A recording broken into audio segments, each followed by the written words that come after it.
Hi, thank you, Sharon, having me on.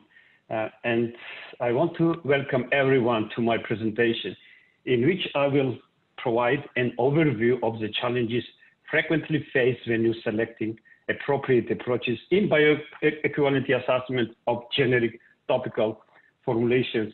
Apply ESA on human skin, which is a dermal action, on human eye, which is ocular ophthalmic formulations. I will focus in vitro surrogate methodology, that is IVRT, in vitro release testing, that is using artificial membranes, synthetic membranes, instead of biometric or in vivo human animal skin. IVRT mainly is utilized as a quality control measure, QC release, detect changes made in formulation or manufacturing process, lot-to-lot consistency, shelf life stability, as well as post-approval changes, so-called SUPAC. In the same case, some cases also could be considered as an alternative approach for bioequivalence assessment, generic versus reference drug. The second is in vitro permeation testing, IVPT, skin absorption model, that is designed to mimic biological conditions with ex vivo human skin membrane. Helps to determine how the products will behave when you apply. All will be emphasized in perspectives on new FDA and EMA guidance, such as acyclovir cream released in December 2016, and the recent EMA draft guidance from last year on quality and equivalency of topical products. Also will reflect those issues that have been discussed on latest FDA public workshops and the meetings. It is a fact that topical drugs are the largest percentage of the products without generic drugs equivalent on the market in the United States and Canada. Manufacturing such products are quite challenging, complicated. Therefore, it could lead monopolistic behavior of innovators. The products are quite costly for patients. More generic topical drugs on market will help lower the cost and increase affordable drug accessibility for patients. FDA promotes more generic drugs on the market. Now developing in vitro bioequivalence standards. Historically, bioequivalence assessment of locally acting topical dosage forms such as ophthalmic and dermal products is challenging. Normally, they produce very low to undetectable levels of drugs in systemic circulation. The conventional in vivo bioequivalence study with PK endpoints such as Cmax or area under curve is neither appropriate nor feasible. Current approaches and guidance for bioequivalence of topical drug products in US are identified in FDA CFR 320.24. There are, as you see, 3 in vivo options: PK, PD, and endpoint clinical trials, and 2 in vitro models, IVRT and IVPT. Each bioequivalence option has inherent benefits, risk, and the limitation. Not all options may be appropriate for a proposed generic. Among these 4 options, the clinical endpoint studies currently used as a default approaches to evaluate the bioequivalence of generic dermatological products.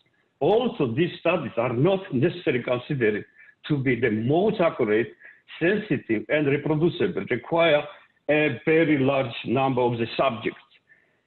Therefore, are prohibitively time-consuming and expensive. The first product-specific guidance for dermatological products, a topical acyclovir ointment, was released by FDA in March 2012. Here is the latest data presented by FDA on workshop May 2020. So, since FDA posted the first PHG in 2012 with an options in vitro bioequivalence for topical acyclovir ointment, 13 in total generic products approved. Notably, more than half IVRT work conducted at Vivo in our lab. The next PhD was on acyclovir, options in vitro and Vivo studies, officially from December 2016. Only one generic acyclovir approved since draft guidance released in 4 years. And again, happy to note that submitted IVPT work has been conducted in our lab. Cream as a complex formulation requires both IVRT and IVPT for bioequality assessment. Difficulties comes from both proposed methodology as well as the formulation challenges. For example, IVPT is very sensitive to formulation specifics. For instance, excipients physical chemical properties, so-called microstructure, quality and quantity, grade. Even so, supplier could make the differences in absorption profiles. Let me briefly first highlight some of the issues arising during the developing appropriate IVRT method.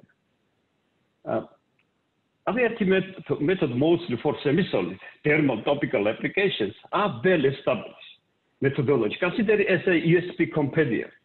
It has been many times discussed as the FDA workshops, meetings, literature, guidance, all the FDA expectations, comments, observations received after filing NDAs and sorted it out. Here are listed the key components for IVRT method qualification. They are straightforward. There's no problem. However, there are still some challenge formulations. For example, fast release locally acting PEG acid ointments, polyethylene glycol. For most fast release matrix, like gels, ointments, earlier sampling times between 0 and 2 hours were found to be more discriminative, i.e. quality indicating than later time points. However, USP 7024 specifies IVRT duration for 4 to 6 hours. You most likely getting observations if you shorten the runtime. Perhaps it would be the worst if we add the following points to this chapter, 7024. In vitro drug release rate testing duration and sampling times may be varied, depends on the formulation matrix. Another extreme is a very slow release matrix like petrolatum-based ointment, wax, does not want to release drugs even after 48 hours in many of the traditional IVRT receptor solutions. There is also an issue of compatibility of the matrix with the receptor. Many hydrophilic solvents clot the matrix and after certain point stopping release drug at all. Needs to be with more harsh organic solvents, for example, pH check, with the optimal mixture with the polar solutions to help to dissolve the drug that could be hydrophilic. Quite recently, in vitro model for ophthalmic dosage forms became very popular topics for discussions.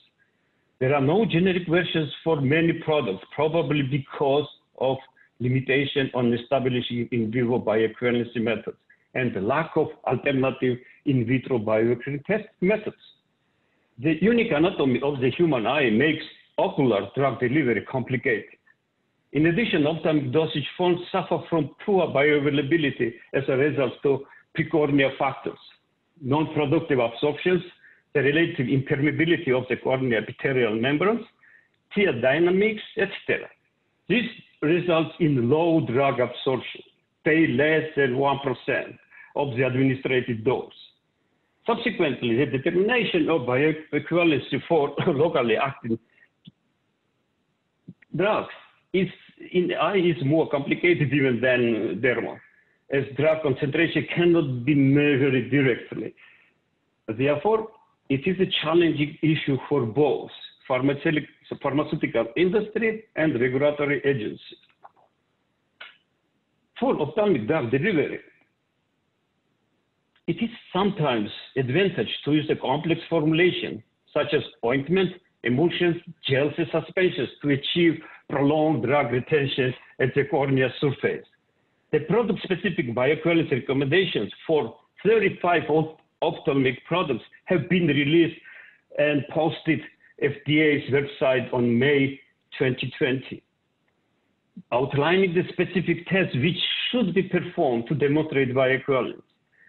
The type of the study that can be used to demonstrate bioequivalence depends on the drug product, active pharmaceutical ingredient, dosage forms, indications, site of action, mechanism of action, and scientific understanding of the drug release, drug bioavailability, and drug product characteristics.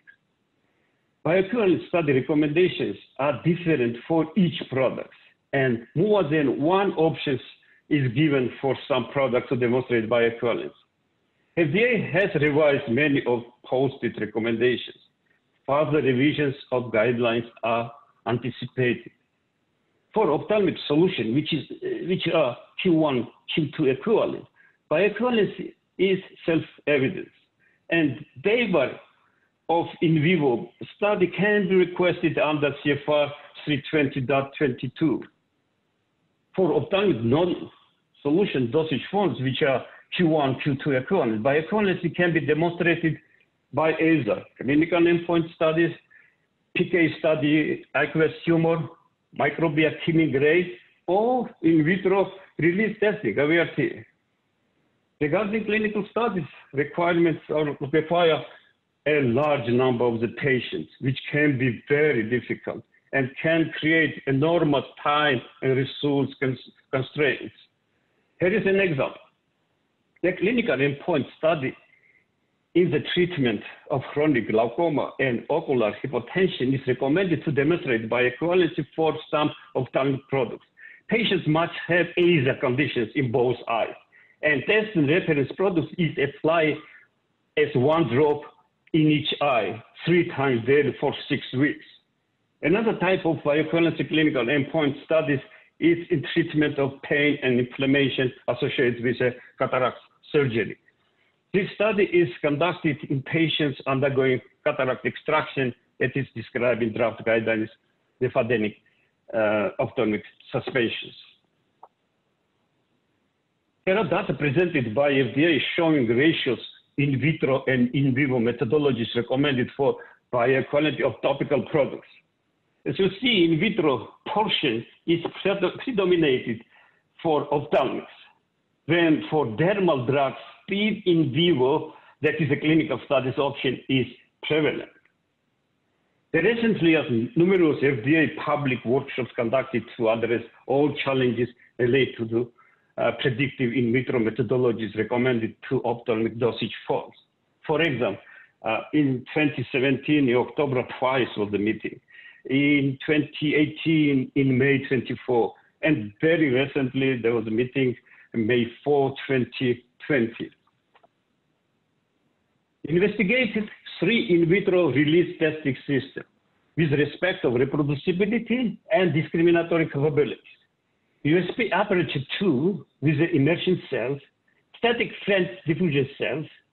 There is also Phoenix dry heat diffusion testing system from Teledyne, Hanson research, which is a full automatic testing. And next is the USP aperture 4 with semi-solid adapters. There is a permeable automated system incorporated inline cells for dermal dosage forms. Obviously, automatic systems are preferable for in vitro studies due to the advantage of the manual operation in both technically handling the experiment and compliance viewpoint. For example, while this is software capable digitally storing protected information for testing conditions such as temperature, mixing speed, sampling time, points, and the volume without a trail of course, and all could be presented the regulatory bodies upon request. Now back to ophthalmic formulation method development. That should include membrane selections. Definitely, until now, no membranes can be adequately present the multilayer biological barriers and unique cellular architecture in the eyes. Instead, dialysis membranes are widely used for emulsion suspension dosage formulations. Attention has been drawn molecular cutoff. For example, membranes with large size, 500 kilodalton, for instance, might not be adequate for drug diffusion studies due to similar molecular weights of the excipient could be also diffused along the API. As such method would not be discriminated between the true diffusion versus diffusion for multi-component cellular structure. Membrane absorption is a major issue frequently encountered. Therefore, membrane compatibility tests must be performed. Other artificial membranes examined include cellulose ester, PVDF, PTFE, and the nylon membrane. Those are suitable for semi-solid formulations. We examined biometric membranes, permeable, that simulates the passive mass transport through the barrier in the body, GI, buccal, nasal, and might be ocular as well. The next is a sampling time points and duration. The in vitro drug release method should allow data to be collected rapidly to reflect short ocular surface residence time, preferably in first 2 minutes, followed by every 3 or 5 minute time point. FDA suggested to collect early time points as presented in the slides, suggested time points. Other consideration includes receptor fluid. Normally, artificial or simulated tear widely recommended depends on the solubility. PBS pH 7.4 buffer also investigated. Cautionally use presence of solubilizer, SDS or other surfactant, or co-solvent like ethanol, may increase the rate of drug release from emulsion suspensions due to higher driving forces afforded, enhanced solubility in the receptor-media. In addition, solubilizer or ethanol can be easily partitioned into the donor compartment and disrupt the emulsion globulus, droplets, thus enhancing drug release. This effect might mask actual differences in the rate of drug release from emulsions and suspensions manufactured with different processes. Dosage amount. Preferably, dosage model should be adequately mimic dimensional in vivo ocular conditions with respect of the average dosage volume in the eye drops around 30 to 100 microliters, and the ocular surface with cornea diameter. The major consideration for IVRT is the discriminatory power. Manufacturing methods and process may be changed formulation attributes and affecting the rates of drug release and drug bioavailability. In IVRT method should be capable to discriminate the effects of process variability in the production of the test formulation as well as distinguish variability in composition. Further, I'm going to present a few examples of vitro approaches for ophthalmic formulation conducted mainly in FDA research labs. The first example is a cyclosporine ophthalmic emulsion. The draft guidelines PSG on cyclosporine ophthalmic emulsion specify in vitro and in vivo options, 2 options. Among the in vitro approaches, droplet size, zeta potential, viscosity, turbulity, and also is a static French cell mounted with a dialysis membrane and bags, and they be able to distinguish formulation changes. The various Q1 and Q2 equivalent test products of acyclovir emulsions were formulated by changing formulation variables like mixing order, phase volume ratio, and pH adjustment method, and process variability include temperature, microfluidizer pressure, and number of the pressure cycles. A total 21 different test products were generated by producing different combinations of these formulation and process variables.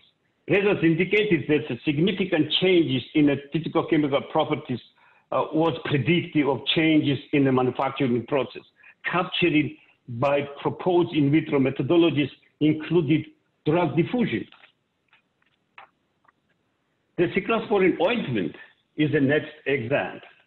The aim of this study again was to investigate the relationship between formulation process variables versus critical quality attributes of the cyclosporine ophthalmic ointments and explore the feasibility of using in vitro approaches to assess product sameness. Modified USP aperture 2 equipped with a 200 milliliter flat bottom vessel with mini paddle we are used for drug release. All 14, if you see here, all 14 formulations we have found to exhibit Higuchi's release characteristics, showing proportionality between the cumulative amount of drug release and the square root of the time. So results these studies have confirmed that the formulations associated changes in product performance can be evaluated by using in vitro drug release methods to assess products' critical attributes. In this slide presented dotepredol etabonate, this is a corticosteroids, ophthalmic ointments, also investigated how the critical quality attributes of Q1, Q2 equivalent formulations of ointment with manufacturing differences affects on ex vivo transcorneal flux and in vitro release rates. 3 in vitro drug release methods, USP aperture 4, aperture 2, and French diffusion cells we are investigated in order to evaluate reproducibility, sensitivity, and discriminatory capabilities. Ointment is based on the white petrolatum and mineral oil that's prepared from 4 different sources of petrolatum. The different manufacturing process we are altered, for example, like hot melting at 65 C and mixing with immediate cooling, or freeze at -20, or cooling at room temperature, or simply mix everything at room temperature. As illustrated here, in vitro drug release from ointment formulation is diffusion controlled, since the drug release profile follows the Higuchi's release kinetics for all 3 testing methods. French cell versus USP2 and the aperture 4.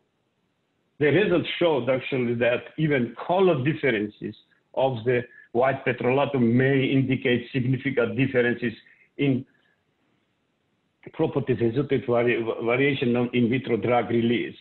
The color of the USP grade petrolatum varies from yellowish to almost transparent. Therefore, it is very critical to carefully evaluate excipient sources to ensure reproducible ointment products. All 3 methods, French cells, USP aperture 2 and aperture 4, possess the ability to discriminate between ophthalmic ointment with manufacturing differences. The last example I want to show is acyclovir ointment for treatment ocular herpes simplex virus. One is a common cause of cornea infectious blindness. Acyclovir ointment, Zovirax 3%, is petrolatum again and mineral oil based. Evaluated critical formulation variables included API initial size, drug percentage, mineral oil percentage, while the critical process parameter included mixing rates, mixing temperature, mixing time, and cooling rate. Investigated quality and performance attributes include in vitro release testing and in vitro transcorneal drug permeation. In vitro transcorneal drug permeation evaluated cross-rabbit cornea using vertical French diffusion cell. 3 models, Dero-Oda, logarithmic, and Higuchi's model were used to study release kinetics from the ophthalmic formulation. The acyclovir release profile, all 15 formulations follow the logarithmic time-dependent release rather than typical Higuchi's release. When the permeation profile of the acyclovir across the cornea followed the Higuchi's kinetics, i.e. linear with respect of square root of the time. This is contrast. The IVRT profile via logarithmic time model fits better than Higuchi's model. In any way, the results suggest that both approaches, in vitro drug release and in vitro transcorneal drug permeation rates, we are able to discriminate the products and process variability and to evaluate product sameness. So with good understanding of the anatomy and physiology of the eye, ophthalmic formulations and release methodologies, in vitro model has potential to assess the sameness and equivalency determination between the products. Currently, we are working on numerous projects to develop a sensitive, specific, discriminatory IVRT method to satisfy agency. That require lots of work specific for each formulation. In conclusion to IVRT part, the determination of the in vitro release profile is useful in many scenarios. During product development, it can be provided essential data on the product's microstructure, valuable to optimize both formulation and production process. On the other hand, during the late stage development, as well as a post-marketed phase, as a quality control tools to monitor batch to batch consistency. The main advantage of this method rely on its high sensitivity to discriminatory power, which are often able to reflect physicochemical differences of topical semi-solid drug products. Moreover, in specific conditions, in vitro release testing can be used to demonstrate the product's bioequivalence when compare pre-approved products. Regulatory bodies are increasingly expected IVRT to be used as a quality tool and the part of the semi-solid QC release and stability specifications. Traditionally run is vertical diffusion French cell. This test is now begun automated to improve throughput and reproducibility. A good example is the Phoenix dry heat system. The diffusion test is just fully automated from Hanson research. Now switching gears, in vitro permeation testing, IVPT. Thus, delivery of the drug through the skin involves several steps, including release from the formulation matrix, penetration of many biostratum corneum, and subsequent movement into the skin layers.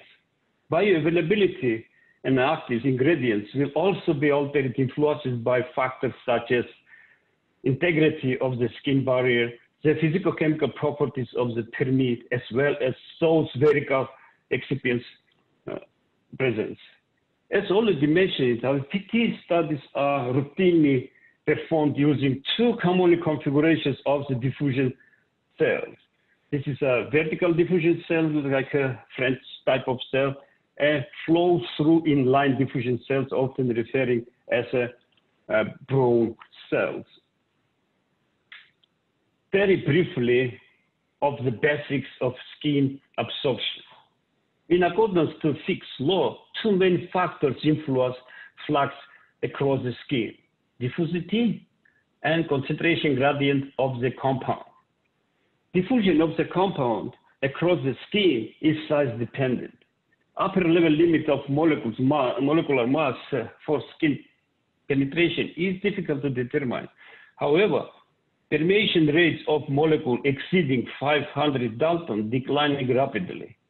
Inflammatory skin diseases such as atopic dermatitis, the barrier function of the skin is compromised, allowing compounds of large molecular size to penetrate. Chemical structure. The diffusion of molecule is partially determined by chemical structure, by the dipolar or hydrogen bonding properties. The number of hydrogen bonding groups is inversely correlated with the diffusion rates. Concentration gradient, that is a partition coefficient. The concentration of the drug in the skin is influenced by octanol water partition coefficient log P. Drug must partition into and out the skin to reach the underlying vascular network. The lipophilicity of the compound is a crucial importance to diffuse through the stratum corneum. By contrast, the underlying layers of epidermis has a more aqueous composition. Ideal drug should have a sufficient lipophilic and hydrophilic capacity to diffuse both through the stratum cornea and the epidermis. In general, as illustrated here, log p-value for maximum permeation are believed to range between 1 or 3, molecular weight less than 500 Dalton, and H donor less than 3. General structure of the skin is stratified tissues. Those 4 layers are from the top to the bottom. The stratum corneum around 8 to 20 micron thick, could go to the 1.5 millimeter on palms and the sole. And viable epidermis 30 to 80 micron, epidermis 1 or 2 millimeters, and the hypodermis 0.1 to several centimeters. Each of these layers has its own physiology, function, and evolution along the life. Now, general terminology. Full thickness skin grafts involves the epidermis and entire dermis as well. If less than entire thickness of the dermis is presented, that graft is referred as a split thickness graft. Split thickness grafts, cryopreserved, generally have higher survival rates, and they are easily to harvest compared to full thickness graft. They have also epidermal membrane separated by heat or enzymatically. Since the main barrier function of the skin is in stratum corneum, all 3 membrane types have been used for absorption studies. A possible disadvantage of full thickness skin is that lipophilic compounds may retain it in the dermis instead of entering receptor fluid. On the other hand, epidermal membranes are more fragile, as some mass balance techniques, for example, tape stripping, cannot be applied to this model. It must be also mentioned that the epidermal membrane may overestimate human in vivo skin absorption. Thus, on recent FDA public workshop, particular in sections in vitro bioequivalence methods May 4 this year, have been discussed industry feedback on those key issues that arise during the IVPT method development validation following to recommendations made in FDA guidance for acetylcholine cream. I'm going to briefly elucidate 3 key highlights from this workshop we have presented. So, before method development activity starts, it is an important step to select appropriate skin donors, supplier. Excised human skin is recommended as the membranes for IVPT study. The skin may be harvested from patients undergoing surgical procedure or excised from the cadaver. The study protocol should specify, justify acceptance criteria related to the skin harvesting procedure, skin thickness, as well as the skin storage conditions. It is well known that excised human skin could occasionally demonstrate high degree of donor-to-donor variability, intradonor variability, as well as variability within replicized skin sections from any single donor, intradonor variability. The stratum corneum barrier could be damaged in the process of tissue procurement, storage, preparation, or mounting into the diffusion cell. Therefore, barrier integrity test has to be an integral part skin selection qualification procedure. High intradonor variability could be also caused by asymmetrically grafted skin membrane. Therefore, there are numerous skin exclusion criteria listed in the draft guidance that needs to be paid good attention during the selecting qualification skin membranes used in pivotal and pilot study as well. In terms of the membrane qualification, also tritium labeled water flux has been commonly used as a recommended test by which skin sections are accepted or rejected for IVPT study. It may not necessarily provide information relevant to the absorption of high lipophilic compounds. For instance, the absorption of high lipophilic compounds is it's challenging. Yeah. For instance, it has been demonstrated that tritium labeled water flux setting used to reject some of the skin sections. However, C14 octanol labeled absorption was within normal limits for the same membrane, and versus when C14 octanol absorption was abnormally high, water flux was okay. These results illustrate potential significant limitation of water flux tests when working with the compounds of low water solubility. It challenged the notions of the test as a universal standard to assess barrier integrity. Therefore, besides labeling water flux, transepidermal water loss, TWL, and electrical resistance has to be used to qualify membranes. Our experience demonstrates that electrical resistance is quick, valuable tool to measure the integrity of the skin membranes without need for the using radio labeling materials. We established two measurements, TW and electrical resistance, to determine whether skin barrier functions is compromised or not. The individual skin samples normally gives electrical resistance distribution, from 1 to 23 kilo ohm, when TWL distribution 1 to 15 gram meters per hour. Measurements taken after 20 or 48 hours later for the same skin cells should be similar to make sure that the readings are not changed. Barrier is not compromised during the entire study time course. The stage is to investigate, directly compare the normal skin with samples from the same donors that had been intentionally compromised. For example, tape strip 5, 10, or 15 times to remove different amounts of the stratum corneum. Resistance assessment is almost immediate. It's highly suitable for static strength cell diffusion. Removal 10 types strips provides lost barrier at all. This really depends on instrument use, skin area, strength of the buffer solution, etc. It is crucial to establish in-house cutoff value rather than rely on literature reference. FDA R&D currently is working to improve skin qualification procedure and standardize the methodology. Another discussed issue was sampling volume.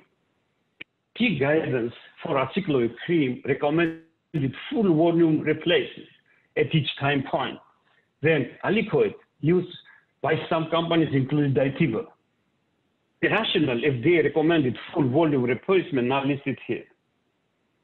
Simplify flux calculation, close to in vivo situation, help solubilize hydrophilic drugs, and maintain think important is that FDA pay attention on this point, avoiding occurrence of the negative flux value, as sometimes this could be observed with slow or low penetrating compounds when aliquot sampling is used. However, we presented IVPT data that indicates quite comparable and acceptable profiles with aliquot. 0.5 milliliter replaced at each time point for very low permeability, few nanogram applied drugs to permeate formulation without negative flux value. Advantage of the partial volume removal replacement is that it's easy to handle sample collections during the manual operations. It is very good, giving opportunity to use automatic diffusion cell system. That avoid evening shifts or night shifts when you're running long to 48 hours run. The conditions is maintenance still could be maintaining. Cumulative amounts of detectable is low level drug presented at early time point samples with sensitive assay techniques such as LCMS applied. FDA has committed to investigate usage of aliquot options and not limited full volume replacement. If this officially approved, then Phoenix Auto System is one of the good, perfect solution for the IVPT work. The third issues has been discussed was unconventional flux profile observed for some topical formulations. we presented our PT data via even 96-hour study duration at various dosage amounts via no complete flux profile identified with a maximum peak flux and decline thereafter across the multiple subsequent time points. Instead, flux continue increases across the entire study duration up to 96 hours. Two other companies presented even worst case scenario. Flux appear like zigzag up and down. Other discussion points include outlier, aberrant data, data exclusion criteria, missing data or zero value, that how to exclude from the inferential statistical analysis. Question posed was how to handle such data, what can be done to reduce the incident, request the agency to conduct research establishing guidance of such behavior and provide clarity in the guidance of those issues. In conclusion, until recently, the approval of generic topical products has been challenging significantly in Europe and United States as the regulatory authorities require determination therapeutical equivalence by means of clinical endpoint. Clinical endpoint studies usually require several hundreds of subject patients. Normally, the number of the subjects that needed to include in this clinical trial should have statistical relevance. It's more than 500. Furthermore, FDA states that the clinical trials are the least accurate, sensitive, reproducible method to demonstrate bioequivalence. New regulatory guidance, FDA, DMA, on generic topical products is expected to lead to increase in the number of the marketed approval, affordable medicines in near future. The bioequivalence was effectively demonstrated through the IVRT and IVPT. DMA published draft guidance at the end of the 2018 to be used for development generic topical pharmaceuticals. EMA guidance utilized IVRT and IVPT to cover full range generic topical products, including indications such as eye, nose, nail, as well as thermal absorption. The requirements of FDA and DMA are broadly similar, although there are differences, for example, in the statistical treatment of some data. FDA guidance for IVPT study is expected to be updated soon in accordance to industry feedback. And we are at Taiba specializing in methods development, method validation, release rate studies, and percutaneous absorption studies for topical formulations like cream, lotions, ointment, gels, pads, patches from product development and the regulatory purpose. Here is Phoenix dry heat system of manual and automatic sampling system that we are using in support of product development, manufacturing control, research to see for lot comparison and bioequivalence assessment. Thank you all for attention, and back to you, Sharon. If there is any question, I'm happy to answer.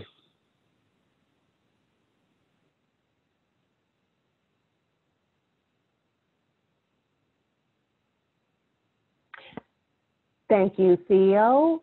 And do any of you have any questions concerning this webinar?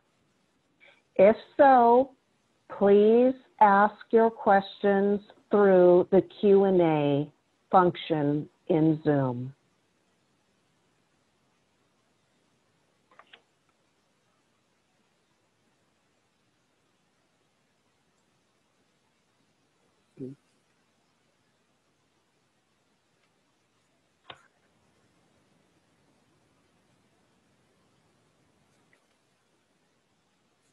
Theo, did you receive any questions? There are a few questions I can see.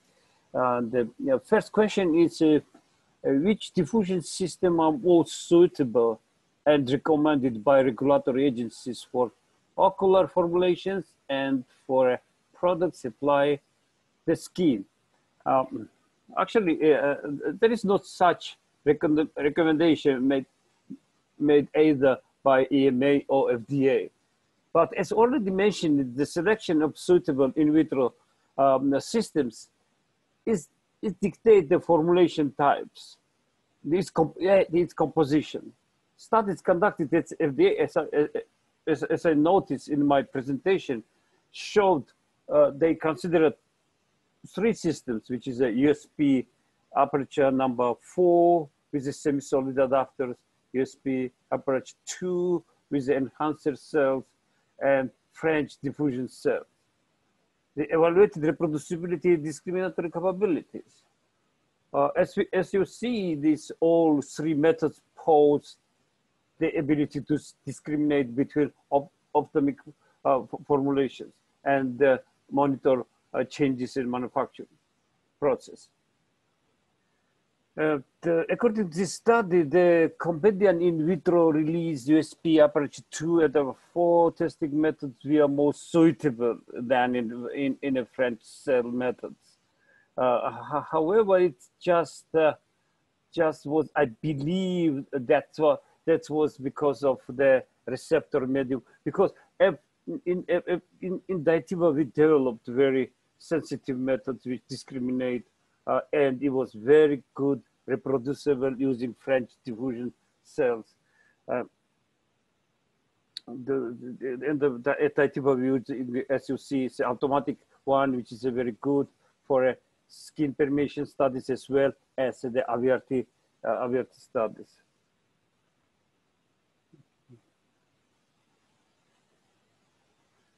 There is another question stated in regards to IVPT study among the mentioned options of the skin integrity testing, which is most reliable and standardized and acceptable by FDA and EMA.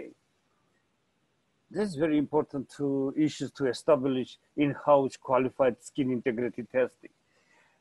To avoid unsuitable over predictions of the dermal absorptions by using imperial skin preparation, you should ensure the IVRT data generate the skin with intact barrier functions. Until now, there is no such universal standard method for skin integrity testing that proposed by regulatory agencies. As I mentioned, historically, they're using treated water, which is a tritium labeled water Flux. However, this technique has several limitations, not too much relevant to when you're dealing with lipophilic analytes. The treated water flux determination is a high time consuming and performing. This also could overhydrate the stratum corneum.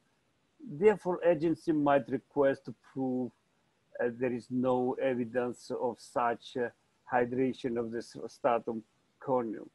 Therefore, in addition to visual, of course, you have to evaluate by visually, and it's even in a microscope to see if it's any damages of the skin, and we normally using TWL, which is a very good, gives you a measure of vapor flux density above the stratum corneum. With the intact barrier, water flux density is proportional to barrier permeability.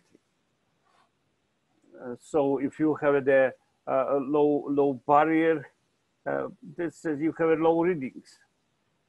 And we also using the electrical resistance. As a combination of these 2 methods gives you very quite good the confidence you have the membranes you selected. It's a good for your studies.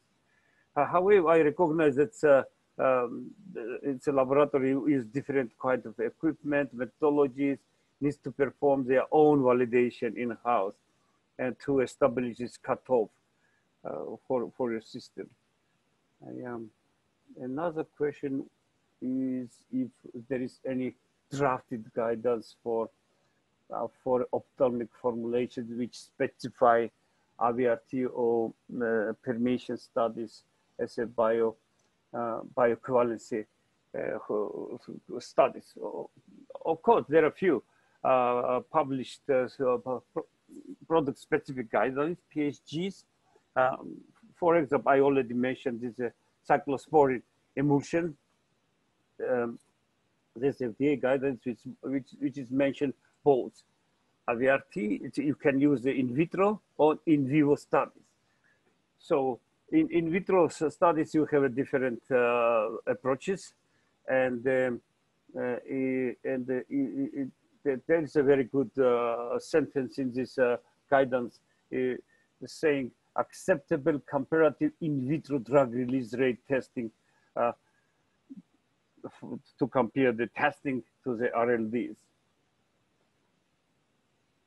However, they highlighting here, the FDA highlights here, there's a methodology used in vitro drug release testing should be able to discriminate the effect process variability in production of the test formulation. That is very good, very powerful. The sentence FDA put there, and it opened widely the door to use the IVRT method for a ophthalmic formulation approval as a bioequivalence study. Other option is you have to go to the in vivo testing, which is a very, very difficult. It's requested to design randomized, double-blinded, parallel placebo control in vivo. That is very time-consuming and expensive as well. Yes. Another question I see is there any limitation to keep RPM speed in front cell? Yeah, there is no such limitation, but it's advising to have the speed RPM around 400 to 600 and not go to the much higher on this. Okay, another question. Can you describe sickness skin with typical sickness, which is layer and is idea. So the question is what the sickness the human skin should have to be acceptable. The FDA guidance mentioned it around 500 micron plus minus 250 microns. And you have somewhere from 500 to 700, that's okay. And it should contain it's all layers like stratum corneum and the epidermis and dermis, partially dermis.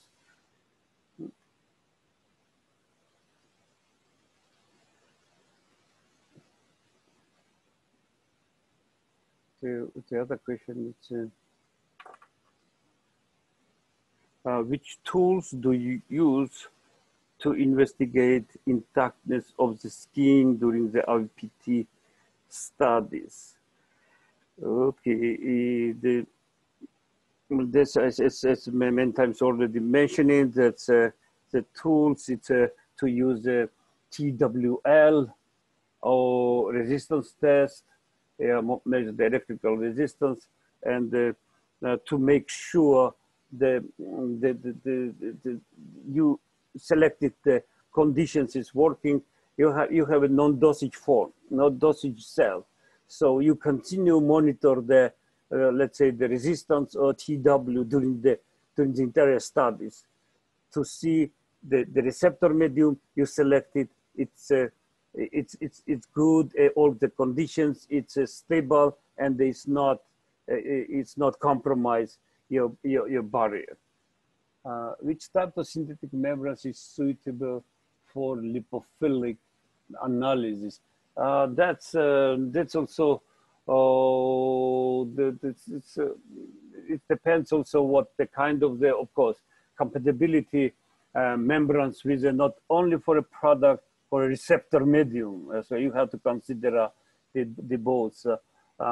The membrane should not be bind the active. That's a major factor. And it should not be disintegrated when you using harsh receptor medium. Let's say using the THF in your receptor medium. So membranes has to be selected, appropriated. Normally, nylon membranes, it's quite resistant to the harsh organic solvents for lipophilic analysis, I would say.